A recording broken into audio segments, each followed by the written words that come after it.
যখন শেখ হাসিনা ক্ষমতা আয়িত হন তখন আমাদের আন্তর্জাতিক দেনা ছিল 2 লক্ষ কোটি টাকা। সেটা এবছর এসে উপনীত হয়েছে 23 লক্ষ কোটি টাকার উপরে। এই যে সামগ্রিক দায়, এই দায়ের জন্য আমাদের টাকার যে মূল্যমান কমেছে প্রায় 46 ভাগ। তো আপনি যদি দেখেন যে ওই 46 ভাগ মূল্য, আমি সবসময় যে কথাটা বলি যে আমাদের ব্যয় বা বিনিয়োগ হতে হবে, যে আমার ব্যয়ের উদ্বৃত্ত তৈরি করতে হবে। এবং আমরা এই ঋণ ভিত্তিক যে ব্যয়গুলো করেছি তা আমার আয় তৈরি করতে পারেনি।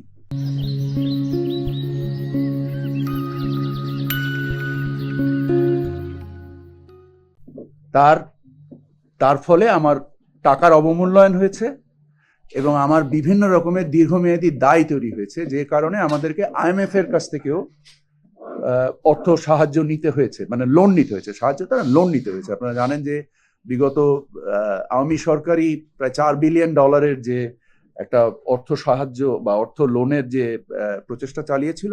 এই সামগ্রিকতার বিচারে শুধু যে পদ্মা সেতু তা না, এটা কর্ণফুলী টানেলও, এটা পদ্মা ব্রিজের যে রেল সেতু লাগানো হয়েছে, যে পায়রা বন্দর করা হয়েছে, যে জায়গায় মাত্র 4 মিটার ড্রাফট, ওইটাকে পোর্ট না ঘাট, এটাও একটা চিন্তার বিষয়।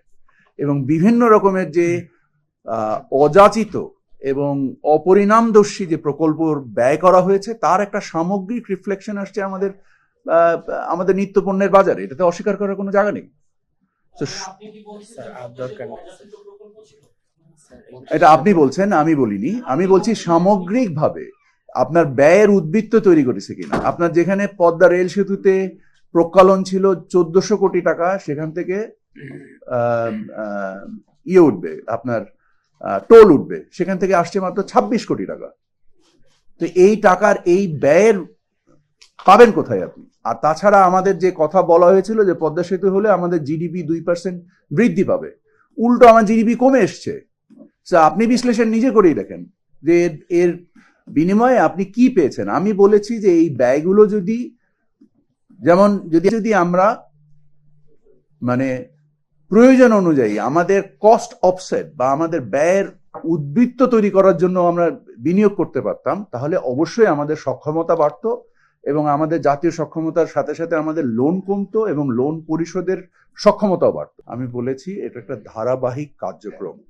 আপনার IMF এর লোন তো এই সরকার নেওয়া শুরু করেনি, এটা বিগত সরকারেরই আলোচনার বিষয়। এবং যে অর্থনৈতিক পাহাড় সম, সাগর সম যে দীর্ঘায়িত হয়েছে, সেটাকে সেই ক্ষয় পূরণের উদ্দেশ্যেই এই লোনটা তৈরি করা ছাড়া কোনো উপায় ছিল না। আপনার যদি যে কারেন্ট অ্যাকাউন্টের যে ইমব্যালেন্স ছিল, ফাইন্যান্সিয়াল অ্যাকাউন্টের যে ইমব্যালেন্স ছিল, সেই ইমব্যালেন্স নিয়ে কি আপনি অর্থনীতিকে চালাতে পারতেন? আজকে কি আপনার মানে প্লেটে খাবার থাকতো?